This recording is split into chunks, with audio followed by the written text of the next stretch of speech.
Sahabat Oase Rohani Katolik yang terkasih, salam damai, salam sehat dan sukacita dalam Kristus. Senang sekali saya Teresa Wina bisa menjumpai kembali Anda pada Oase Rohani Katolik hari ini, bertepatan dengan perayaan Hari Kamis Putih. Hari ini kita akan dibimbing oleh Romo Hieronymus Roni Dahua MSc untuk mendalami bacaan-bacaan kita. Romo Roni, terima kasih sudah meluangkan waktu, Romo. Bu Wina bersama dengan para sahabat Oase Rohani Katolik yang terkasih. Senang sekali juga bisa berjumpa dan bisa mendampingi persiaran rohani kita pada hari ini. Khususnya di saat kita memasuki Tri Hari Suci dengan hari yang pertama, yaitu Hari Raya Kamis Putih. Kita awali segera dengan doa pembuka yang akan dipimpin oleh Romo Roni. Silakan. Marilah kita berdoa dalam nama Bapa dan Putra dan Roh Kudus. Amin. Amin. Tuhan Allah Bapa kami yang maha baik, begitu besar kasih-Mu kepada kami, putra dan putrimu, sehingga Engkau mewariskan kepada kami perjamuan cinta kasih, perjamuan Ekaristi, di malam terakhir ketika Engkau berpisah dengan murid-murid-Mu. Untuk mau menjalani peristiwa agung, Engkau rela menderita di salib untuk menyelamatkan kami. Terima kasih Tuhan atas tubuh dan darah Putra-Mu terkasih yang Engkau berikan kepada kami dalam Ekaristi yang Maha Kudus. Dan semoga di hari Kamis Putih ini kami semakin diteguhkan akan betapa besarnya kasih-Mu itu yang Engkau wariskan kepada kami di setiap saat kami rayakan perjamuan kudus, perjamuan Ekaristi. Bapa di surga, semoga dalam kehidupan kami, khususnya di Tri Hari Suci ini, kami semakin menyadari betapa besar kasih-Mu kepada kami umat-Mu, dan ajarlah kami untuk semakin mengasihi Engkau di atas segala-galanya, terlebih saat kami melihat, kami menyadari, kami merenungkan betapa besar pengorbanan-Mu bagi kami ketika Engkau wafat di salib. Bapa di surga, kami serahkan hidup kami sepanjang hari ini. Semoga Engkau pimpin kami, Engkau teguhkan iman kami, agar Tri Hari Suci ini menjadi hari-hari yang penuh rahmat, yang penuh berkat dan penuh keselamatan bagi kami, yang setia dan percaya kepada segala kehendak-Mu. Sebab Engkaulah Tuhan dan pengantara kami, kini dan sepanjang segala masa. Amin. Amin. Dalam nama Bapa dan Putra dan Roh Kudus. Amin. Terima kasih, Romo. Terima kasih. Antifon pembuka. Kita harus bangga akan salib Tuhan kita Yesus Kristus, pohon keselamatan, kehidupan, dan kebangkitan kita, sumber penebusan dan pembebasan kita. Bacaan pertama dari Kitab Keluaran bab 12 ayat 1-8 dilanjutkan ayat 11-14. Pada waktu itu berfirmanlah Tuhan kepada Musa dan Harun di tanah Mesir, bulan ini akan menjadi permulaan segala bulan bagimu, bulan yang pertama bagimu tiap-tiap tahun. Katakanlah kepada segenap jemaat Israel, pada tanggal 10 bulan ini, hendaklah diambil seekor anak domba oleh masing-masing menurut kaum keluarga, seekor anak domba untuk tiap-tiap rumah tangga. Tetapi jika rumah tangga itu terlalu kecil jumlahnya untuk menghabiskan seekor anak domba, maka hendaklah ia bersama dengan tetangga yang terdekat mengambil seekor menurut jumlah jiwa. Tentang anak domba itu, kamu buatlah perkiraan menurut keperluan tiap-tiap orang. Anak dombamu itu harus jantan, tidak bercela dan berumur 1 tahun. Kamu boleh mengambil domba, boleh kambing. Anak domba itu harus kamu kurung sampai tanggal 14 bulan ini. Lalu seluruh jemaat Israel yang berkumpul harus menyembelihnya pada senja hari. Darahnya harus diambil sedikit dan dioleskan pada kedua tiang pintu dan pada ambang atas rumah, tempat orang-orang makan anak domba itu. Pada malam itu juga, mereka harus memakan dagingnya yang dipanggang. Daging panggang itu harus mereka makan dengan roti yang tak beragi dan sayuran pahit. Beginilah kamu harus memakannya. Pinggangmu berikat, kaki berkasut, dan tongkat ada di tanganmu. Hendaknya kamu memakannya cepat-cepat. Itulah Paskah bagi Tuhan. Sebab pada malam ini aku akan menjelajahi negeri Mesir dan membunuh semua anak sulung, baik anak sulung manusia maupun anak sulung hewan, dan semua dewata Mesir akan kujatuhi hukuman. Akulah Tuhan. Adapun darah domba itu menjadi tanda bagimu pada rumah-rumah tempat kamu tinggal. Apabila aku melihat darah itu, maka aku akan melewati kamu. Jadi tidak akan ada tulah kemusnahan di tengah-tengah kamu pada saat aku menghukum negeri Mesir. Hari ini harus menjadi hari peringatan bagimu dan harus kamu rayakan sebagai hari raya bagi Tuhan turun-temurun. Demikianlah sabda Tuhan. Syukur kepada Allah. Kita tanggapi dengan Mazmur tanggapan, piala syukur ini adalah persekutuan dengan darah Kristus. Piala syukur ini adalah persekutuan dengan darah Kristus. Bagaimana akan kubalas kepada Tuhan segala kebaikannya kepadaku? Aku akan mengangkat piala keselamatan dan menyerukan nama Tuhan. Piala syukur ini adalah persekutuan dengan darah Kristus. Sungguh berhargalah di mata Tuhan kematian semua orang yang dikasihinya. Aku hambamu, anak dari sahayamu, engkau telah melepaskan belengguku. Piala syukur ini adalah persekutuan dengan darah Kristus. Aku akan mempersembahkan kurban syukur kepadamu dan akan menyerukan nama Tuhan. Aku akan membayar nasarku kepada Tuhan di depan seluruh umat-Nya. Piala syukur ini adalah persekutuan dengan darah Kristus.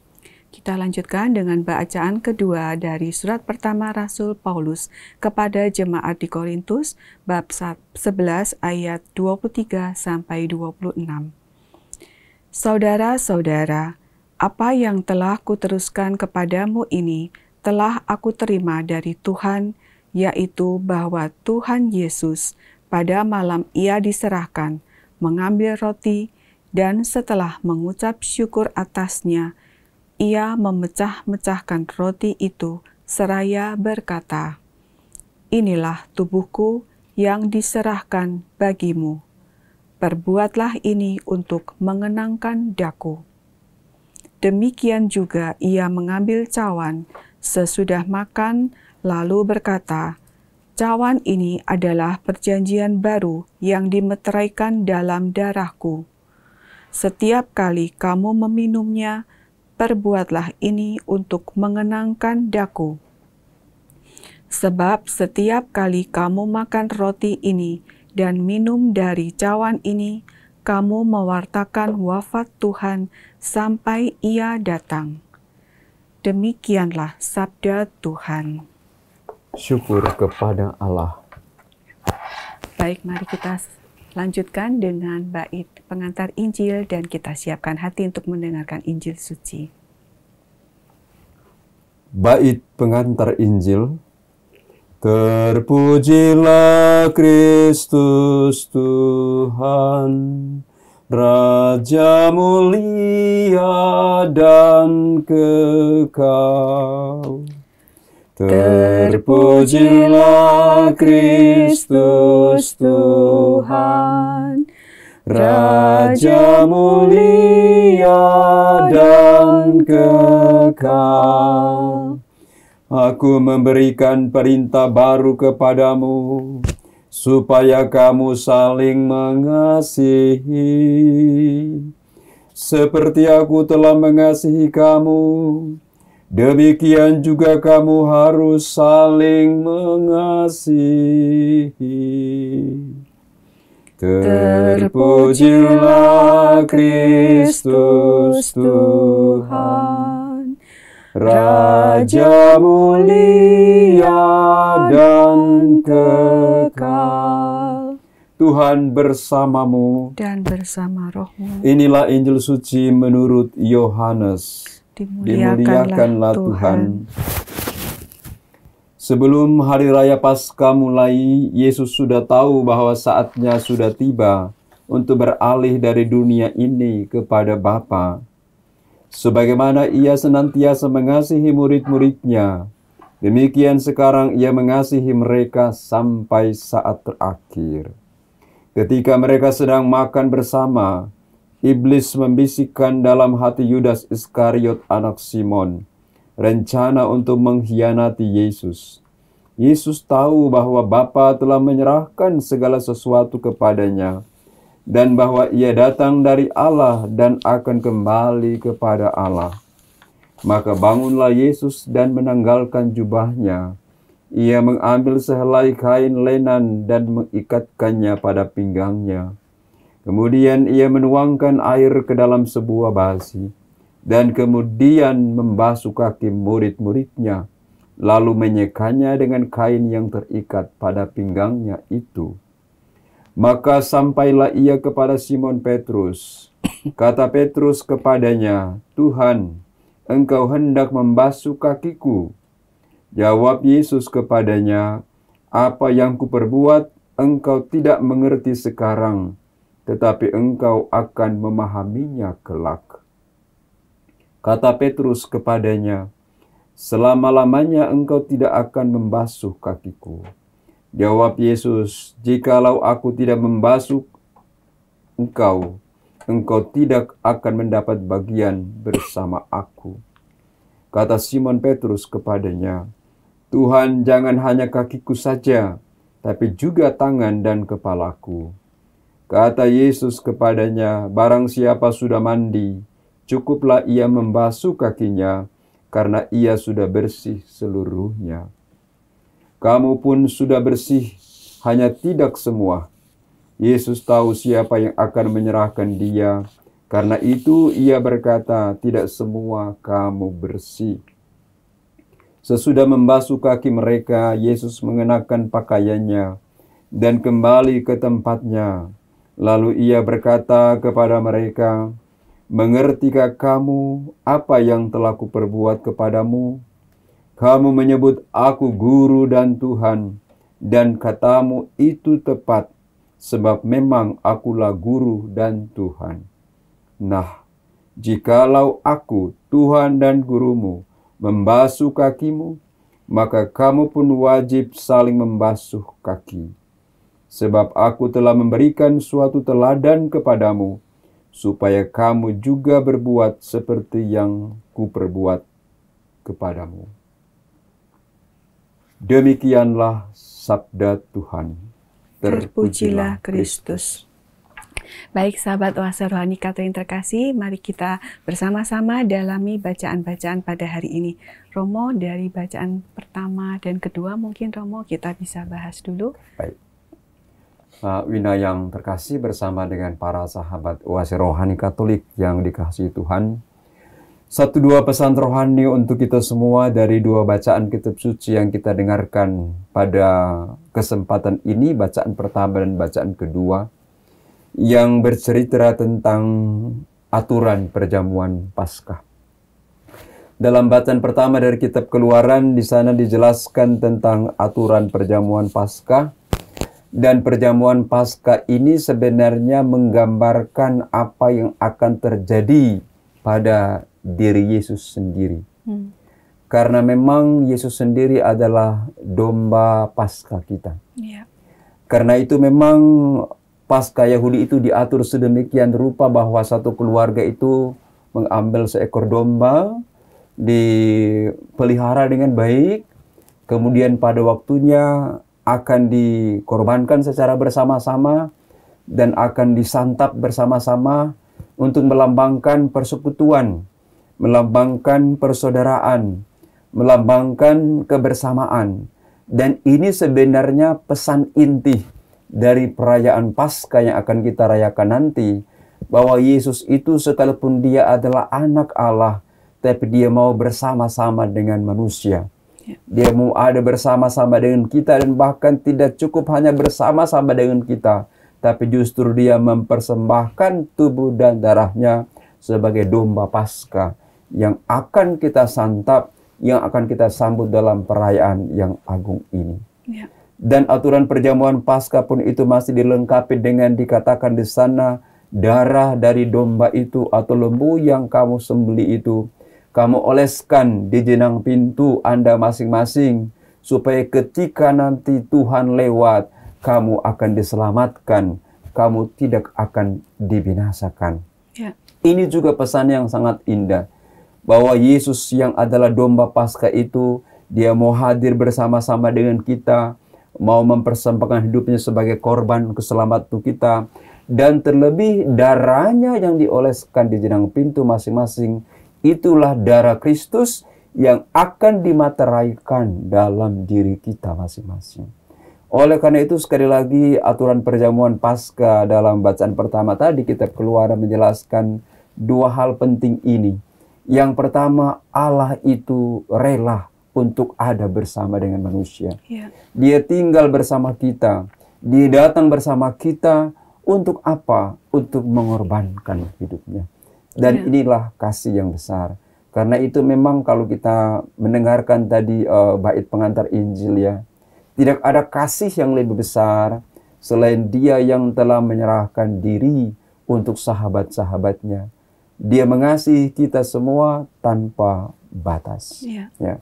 Pesan yang kedua dari bacaan pertama dari kitab Keluaran ini mengingatkan kita sekalian bahwa hidup kita ini sudah dimateraikan oleh Tuhan. Dan materai itu selalu kita kenangkan. Materai itu selalu kita ulangi di saat kita merayakan perayaan Paskah, yaitu setiap hari Minggu. Ekaristi hari Minggu itu adalah perayaan Paskah yang Tuhan pesankan untuk kita selalu rayakan, selalu kita kenangkan dalam perjamuan itu. Karena itu sekali lagi saudara dan saudari, para sahabat Oaseron Katolik yang terkasih, sekali lagi bacaan pertama ini punya pesan yang sangat indah untuk kita pada Tri Hari Suci ini. Nanti besok hari Jumat Agung kita akan melihat lagi kesempurnaan cinta Tuhan itu. Di hari Kamis Putih ini Tuhan bersabda kepada murid-muridnya bahwa ada perjamuan yang Dia adakan. Dia akan menjadi domba Paskah itu sendiri. Dan Dia akan sempurnakan Dia punya perkataan itu pada hari Jumat Agung, yaitu ketika nanti Dia mengorbankan hidupnya di salib yang suci. Ini saya kira pesan bacaan pertama untuk kita pada hari ini, supaya sekali lagi mari kita bersyukur di hari Kamis Putih ini. Hari Kamis Putih adalah hari kebersamaan, hari kekeluargaan, hari persaudaraan kita. Mengapa? Karena Tuhan hadir di situ. Di perjamuan Paskah itu, di hari Kamis Putih itu, Tuhan Yesus kumpulkan murid-muridnya. 12 orang Dia punya murid kesayangan Dia kumpulkan. Dia adakan perjamuan untuk mereka. Ya. Dan karena itu memang perjamuan sering memang menjadi simbol dari sebuah kebersamaan. Ya. Itu memang mungkin kita bisa bertanya juga, mengapa Yesus adakan perpisahan dengan perjamuan malam? Karena memang perjamuan itu adalah simbol dari sebuah perjumpaan, simbol sebuah pelayanan kasih satu sama lain, simbol di mana kita bisa bercakap-cakap, kita bisa menikmati, kita bisa bersukacita bersama tentunya dengan perjamuan yang disiapkan. Ya. Nah, sekali lagi ini pesan menarik untuk kita yang kiranya menguatkan iman kita di hari Kamis Putih ini. Inilah hari kekeluargaan kita. Hari kita bersama, kita tidak hanya bersama dengan suami, tidak hanya bersama dengan istri, tidak hanya bersama dengan anak-anak, tidak hanya bersama dengan sahabat dan kenalan kita, tapi terlebih kita bersama dengan Tuhan. Luar biasa. Bersama dengan Tuhan yang sangat luar biasa. Dalam persekutuan dengan Tuhan ini, Tuhan akan katakan kepada kita seperti dalam bacaan kedua tadi, inilah tubuhku, makanlah. Inilah darahku, minumlah. Apa yang kurang? Sepertinya cuma terima aja gitu ya. Sangat luar biasa. Yeah. Tuhan sangat baik untuk kita. Di hari Kamis Putih ini sekali lagi hari yang penuh sukacita untuk kita. Karena itu biasa di banyak gereja, di hari Kamis Putih itu selalu dihiasi dengan warna-warna putih ya. Yeah. Bunga putih, kadang kita punya busana pun kita memakai busana berwarna putih. Untuk melambangkan kesucian, melambangkan keputihan hati kita, melambangkan kesucian cinta Tuhan, melambangkan keputihan hati Tuhan. Untuk apa? Merangkul kita, anak-anaknya, putra-putri kesayangannya. Dan bacaan pertama mengingatkan kita orang Katolik, perayaan Ekaristi itu adalah materai keselamatan kita. Mengapa demikian? Karena dalam Ekaristi itu, sekali lagi, tubuh Kristus, darah Kristus dipersembahkan untuk kita. Bacaan kedua juga menarik, ada hubungan dengan bacaan yang pertama tadi, ya. Bahwa dalam perjamuan Paskah itu sekali lagi Yesus sekali lagi tidak mengambil lagi domba seperti di perjanjian lama, ya. Tidak mengambil lagi seekor lembu, tapi dia sendirilah yang sudah menjadi domba Allah. Mengorbankan dirinya. Dia sendirilah yang sudah menjadi santapan kita. Karena itu memang dikatakan dalam perayaan Ekaristi itu Kristus sendiri menjadi imamnya, dia sendiri menjadi altarnya, dia sendiri menjadi korbannya. Itulah bacaan kedua. Jadi kita kayaknya tidak bisa berbuat apa-apa. Kita gitu hanya bisa Tuhan terima kasih, Tuhan syukur, Tuhan kami kagum. Karena itu memang sekali lagi saya dalam beberapa pengalaman ya tahun-tahun kemarin, ketika rayakan Tri Hari Suci, saya katakan kepada umat, tidak ada saat yang terindah untuk kita hanya mengatakan, Tuhan, kau kukagumi. Kasih-Mu tidak ada duanya untuk kami. Karena Dia rela menerima kita apa adanya. Dan bayangkan dia bayar kita dengan harga yang mahal. Dia nggak beri kita seekor domba biasa. Dia nggak beri kita seekor lembu biasa. Tapi dia kasih, inilah tubuh. Inilah darahku. Karena itu memang kata-kata Yesus, tidak ada kasih yang lebih besar. Selain dia yang menyerahkan diri untuk sahabat-sahabatnya. Untuk siapa? Ya untuk saya dan untuk saudara. Untuk kita semua. Karena apa? Karena kita adalah sahabat-sahabat. Dan dengan menyambut tubuh dan darah Kristus, firman Tuhan menjadi sempurna untuk kita. Sekarang kamu bukan lagi hamba, tetapi kamu sudah menjadi sahabat-sahabatku.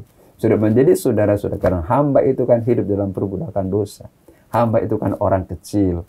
Hamba itu kan orang nomor 2. Hamba itu kan orang yang selalu ada di bawah. Yesus nggak mau kita dibawa. Yesus nggak mau kita menjadi hamba. Kita yang hidup di bawah perhambaan dosa. Yang digambarkan dengan perjalanan Israel dari Mesir menuju ke tanah perjanjian. Kita sudah diangkat martabat kita oleh tubuh dan darahnya. Martabat kita yang baru, yaitu martabat sebagai anak-anak Allah. Putra-putri kesayangan Tuhan. Bangga menjadi seorang Katolik. Bangga percaya kepada Kristus Yesus Tuhan kita. Karena apa? Karena dia korbankan tubuh dan darahnya untuk saya dan untuk saudara. Karena itu saya sekali lagi kadang dalam kelompok-kelompok kategorial, dalam kelompok-kelompok karismatik yang saya layani, kadang orang-orang Katolik sudah mengatakan, di gereja Katolik lagu-lagunya kurang bagus, di gereja Katolik kurang semangat, gereja Katolik kadang khotbahnya para romo kurang menyentuh dan sebagainya. Tapi saya katakan kepada mereka, saya bilang, ingat baik-baik, iman orang Katolik tidak hanya dibangun di atas puji-pujian yang bagus. Iman orang Katolik tidak hanya dibangun di atas dasar khotbah para romo yang bagus. Tapi iman orang Katolik pertama-tama dibangun di atas dasar altar, korban, tubuh, dan darah Kristus Yesus Tuhan. Itulah iman kita yang sesungguhnya. Luar biasa. Karena Tuhan bersabda dengan sangat jelas. Barang siapa makan tubuhku dan minum darahku, ia akan peroleh hidup yang kekal. Dia nggak bilang siapa menyanyi bagus. Dia nggak katakan siapa khotbahnya berapi-api dan bagus. Dia nggak katakan itu. Yang dia katakan, barang siapa makan tubuhku dan minum darahku, ia akan memperoleh hidup yang kekal. Dan Anda dapatkan di mana? Anda dapatkan dalam Ekaristi yang Maha Kudus. Saya kira ini pesan bacaan pertama dan kedua, Mbak Wina bersama dengan para sahabat Waseroni Katolik yang terkasih. Sekali lagi marilah di hari Kamis Putih ini, tidak ada hati, tidak ada pikiran yang harus kita bawa. Tuhan, syukur. Tuhan, terima kasih, karena memang sekali lagi, Kau kukagumi, kasih-Mu tidak ada dua. Luar biasa. Karena itu hari Kamis Putih itu, Kamis Putih itu biasanya disebut dengan hari kasih sayang, hari cinta kasih. Karena memang Tuhan mengorbankan dirinya sebagai tanda. kasihnya ya. Begitu saya kira. Tadi Dan kalau ada lagu yang bagus. oh ada lagu apa Romo? Ya. Kau ku kagumi Oh, dalam hati, kasihmu tiada duanya. Sampai kini ku akui, kasihmu tiada duanya. Ini saya kira penting. Bagus. terima kasih Saya Romo. senang. Romo sangat menguatkan sekali, Ya. sangat apa ya, kita jadi berapi-api, Betul. berkobar-kobar gitu Ya. betapa Tuhan Harus Yesus iya, mencintai mencintai kita. kita. Tapi terus di balik itu ada pertanyaan sedikit. Iya, mari. Kalau di bacaan yang pertama kan Iya. tadi kan harus mengorbankan domba, harus Betul. begini begitu.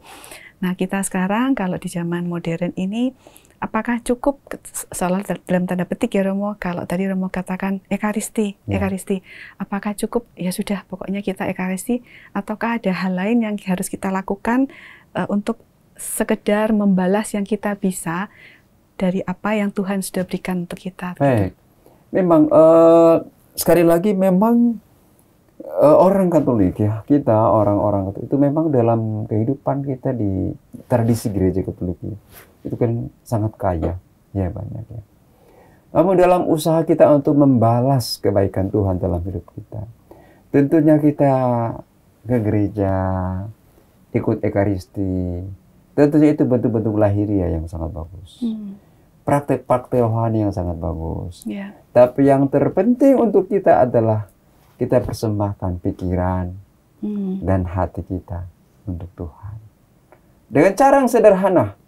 Kan Tuhan katakan dikatakan dalam bait pengantar Injil tadi. Kalau aku Tuhan dan gurumu sudah mengasihi engkau, maka engkau juga harus belajar untuk saling mengasihi. Jadi kalau Tuhan Yesus mengasihi kita, maka kita pun harus belajar saling mengasihi. Karena itu mari kita sempurnakan praktek-praktek rohani kita yang begitu kaya dalam gereja Katolik. Ada ekaristi, ada novena, ada devosi, ada doa rosario. Kita sempurnakan praktek-praktek rohani itu dengan hidup dalam kasih. Berbagi kasih seorang akan yang lain.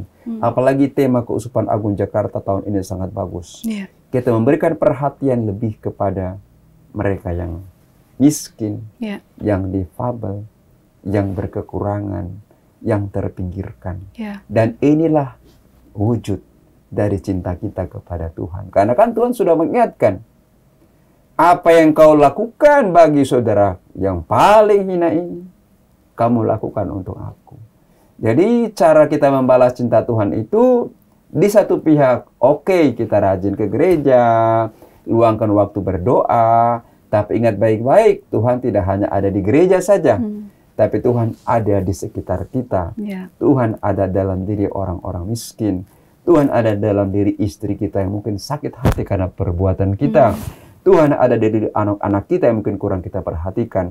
Di situ ada Tuhan, dan Tuhan pun kita harus cari dan kita mesti layani di situ.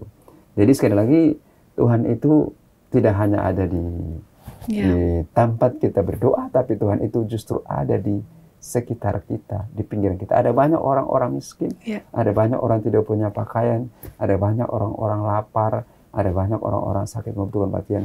Itulah wajah-wajah Yesus yang meminta kita untuk mari kita datang kepada mereka. Jadi sekali lagi, praktek-praktek rohani itu bagus dan kita lanjutkan. Kita pelihara, kita rawat, tetapi hidup kita harus menjadi perpanjangan pikiran Tuhan, perpanjangan tangan Tuhan, perpanjangan kaki Tuhan, terlebih perpanjangan hati Tuhan untuk berbelas kasih. Amin.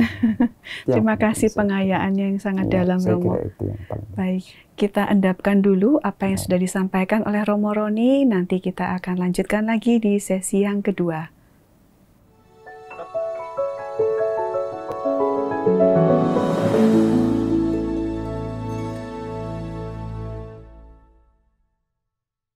Sahabat Oase Rohani Katolik yang terkasih, terima kasih untuk kesetiaan Anda mengikuti Oase Rohani Katolik hari ini bertepatan dengan perayaan Kamis Putih.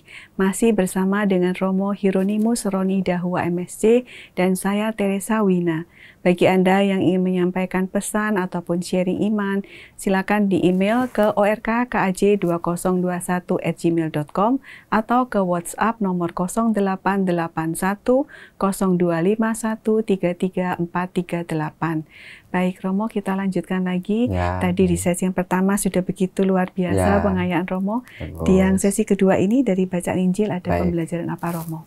Baik, terima kasih Mbak Wina bersama dengan para sahabat dan uasi rohani Katolik yang terkasih dalam Tuhan. Bacaan Injil hari ini juga masih memberi pesan-pesan yang sangat menyentuh hati kita, saya kira ya. Karena memang hari Kamis Putih ini adalah hari kasih sayang ya. Hari Kamis Putih ini hari cinta kasih, di mana kita memang sekali lagi memang merenungkan cinta Tuhan untuk kita umatnya. Bagian pertama dari Injil tadi kita mendengarkan bagaimana Yesus yang kumpulkan murid-muridnya kemudian mengadakan perjamuan malam. Tapi yang menarik dalam perjamuan malam itu Yesus kemudian tanggalkan dia punya jubah, kemudian dia ambil kain, kemudian dia ikatkan pada pinggangnya, kemudian dia mulai membasuh kaki murid-muridnya ya. Ini juga memberi pesan rohani yang sangat dalam bagi saya sekurang-kurangnya.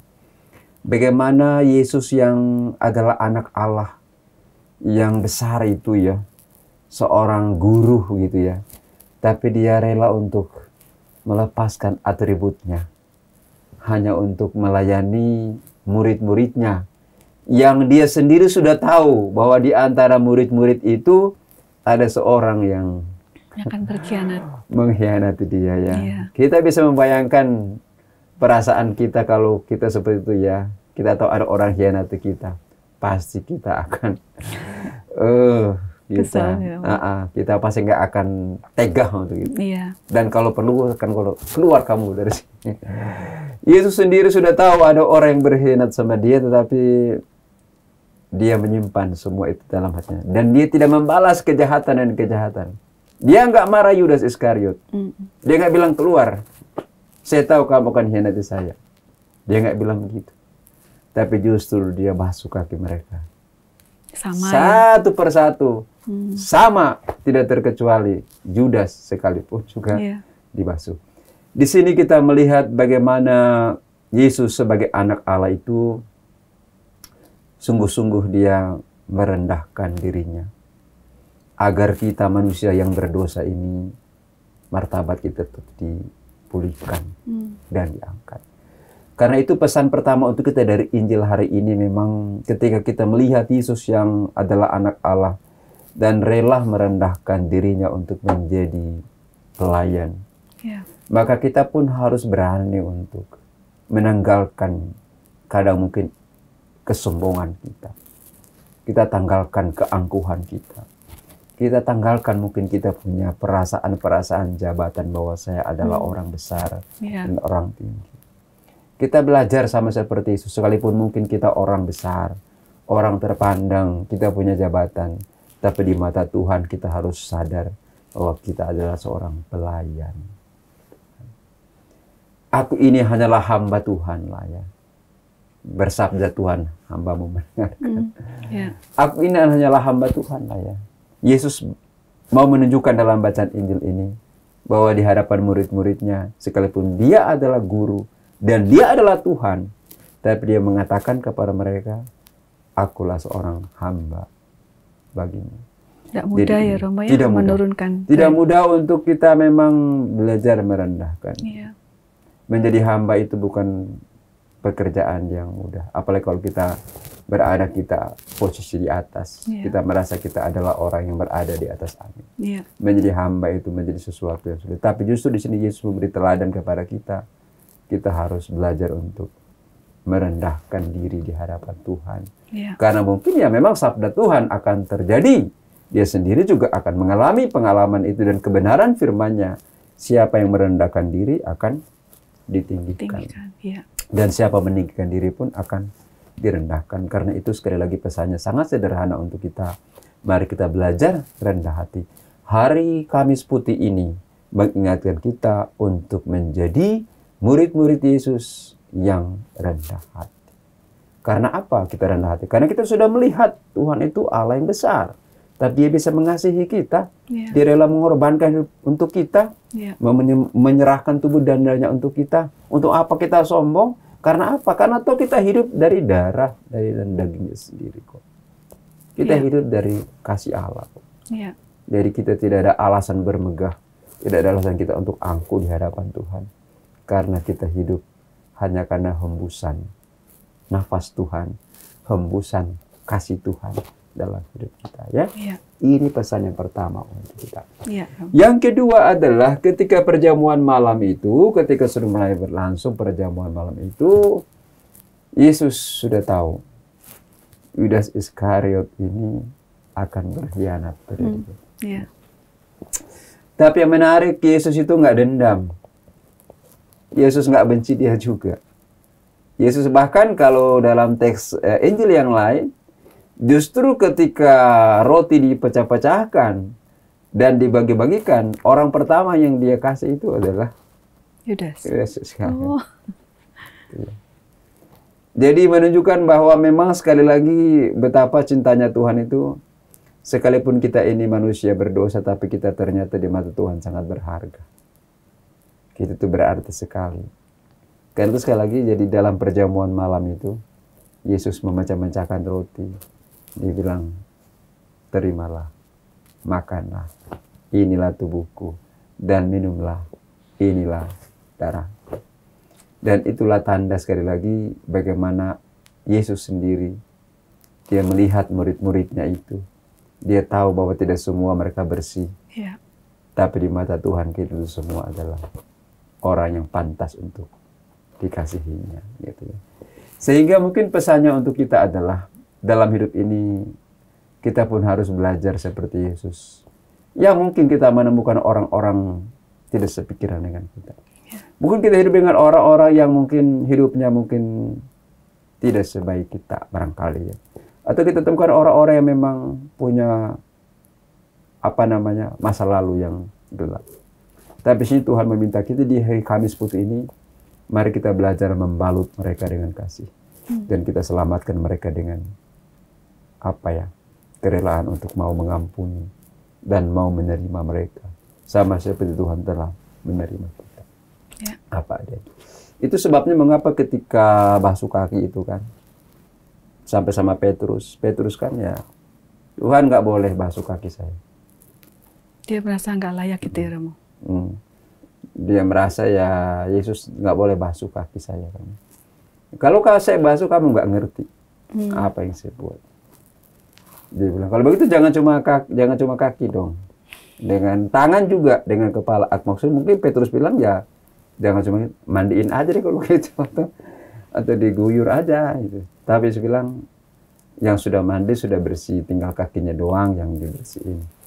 Dia bilang, kamu semua sudah bersih, tapi tidak semua bersih. Nah, ini sekali lagi bahasa Yesus. Untuk sekali lagi menyampaikan apa yang terjadi di antara murid-muridnya, terutama kepada Yudas Iskariot ini. Ya, seperti itu. Dan pesan yang terakhir sekali lagi yang menarik, yaitu bahwa ketika Yesus selesai membasuh kaki murid-muridnya, dia bilang begini, kamu sebut aku guru dan Tuhan. Itu benar, nggak salah. Tetapi dia bilang begini, kalau saya yang adalah Tuhan dan gurumu merendahkan diri dan membasuh kaki kamu, hendaklah kamu juga harus membasuh kaki satu sama lain. Artinya kalau Tuhan melayani kita, kalau Tuhan mengampuni kita, kita pun harus belajar melayani orang lain dan mengampuni orang lain. Karena kadang kita begitu sulit mengampuni orang lain. Di tahun ini tahun kerahiman ilahi, tahun ini tahun jubileum yang agung, di mana kita diperkenankan untuk merasakan kasih Tuhan, kerahiman Tuhan di pintu-pintu suci. Ini adalah tahun pengampunan, tahun pengharapan kita. Di tengah-tengah kelemahan-kelemahan kita, di tengah-tengah keberdosaan kita, di tengah-tengah kerapuhan kita, di tengah-tengah pergumulan hidup kita, kita tidak boleh kehilangan harapan. ya. Karena harapan tidak pernah mengecewakan. Ya. Artinya Tuhan pun tidak pernah mengecewakan kita di saat kita mau untuk melayani orang lain dan belajar untuk mengampuni orang lain sama seperti Yesus melakukan untuk kita. Saya kira ini pesan Injil yang menarik untuk kita. Sekali lagi, mari kita belajar seperti Yesus yang adalah seorang Tuhan, adalah seorang guru, tapi dia tetap menjadi rendah hati dan membasuh kaki. Dan ingat baik-baik, kaki itu kan simbol apa ya? Simbol apa ya? Karena benar kotor ya, kotor. Kita pakai jalan, pakai nginjak dan segala sesuatunya injak. Tapi justru Yesus memilih itu. Untuk mengatakan bahwa yang paling jelek dalam hidup kita, justru itu yang Tuhan bersihkan dan Tuhan ambil. Luar supaya biasa, kita bersih Romo. kembali ya gitu. Saya kira. Iya. Luar biasa, Romo sangat-sangat ini apa yang Romo sampaikan sangat menguatkan kami. Boleh kasih sedikit lagi kalimat penutup mungkin yang bisa menggarisbawahi sebagai benang merah yang dari 3 bacaan ini, Romo. Baik, dari 3 bacaan yang kita dengarkan dan renungkan pada hari ini, di hari Kamis Putih ini, sekali lagi benang merahnya sangat sederhana, yaitu bahwa kasih Allah itu tidak berkesudahan untuk kita. Kasih Allah itu tanpa batas. Dan memang Tuhan sendiri sih sudah menjelaskan dan menegaskan kepada kita, tidak ada kasih yang lebih besar selain Dia yang menyerahkan diri bagi sahabat-sahabatnya, yaitu kasih Yesus sendiri. Pesan saya, pesan bacaan-bacaan hari ini, di hari Kamis Putih ini, tadi yang Romo sudah sampaikan, kalau boleh di rumah kita masing-masing, di hati kita masing-masing, kita selalu ingat lagu yang Romo kutipkan tadi yang begitu singkat. Tuhan, Kau ku kagumi. Kita kagumi Tuhan tidak hanya dengan mengingat-ingat. Kita kagumi Tuhan tidak hanya dengan angguk-angguk kepala. Tapi kita kagumi Tuhan dengan belajar melakukan apa yang Tuhan sudah berbuat. Itu yang paling penting. Karena itu memang dia pesankan. Dalam Ekaristika dikatakan, setiap kali kamu merayakan peristiwa ini, kamu mengenangkan aku. Kata mengenangkan itu sebenarnya bukan hanya kita ingat-ingat. Mengenangkan itu bukan hanya kita kagum-kagum. Tapi mengenangkan itu artinya kita melakukan apa yang Tuhan sudah pernah perbuat untuk kita 2000 tahun. Sehingga saya katakan, Kau ku kagumi dalam hatiku. Kasih-Mu tiada duanya. Tidak hanya sekedar perasaan, tidak hanya sekedar pikiran yang kita Oke, Tuhan baik. Tapi kegaguman kita akan Tuhan dalam hati kita harus kita wujudkan dalam pelayanan kasih seorang akan yang lain. Itulah cara kita mengagumi Tuhan. Cara kagumi Tuhan bukan hanya dengan puji-pujian. Cara kagumi Tuhan tidak hanya dengan sorak-sorai. Tapi cara kagumi Tuhan itu adalah berjalan, berkeliling sambil berbuat baik. Seperti yang Yesus lakukan. Itulah cara mengagumi Tuhan dalam hidup. Ya, terima kasih Romo, luar biasa. Sahabat Oase Rohani Katolik yang terkasih, kita sudah mendapatkan pengayaan yang luar biasa pada hari Kamis Putih ini.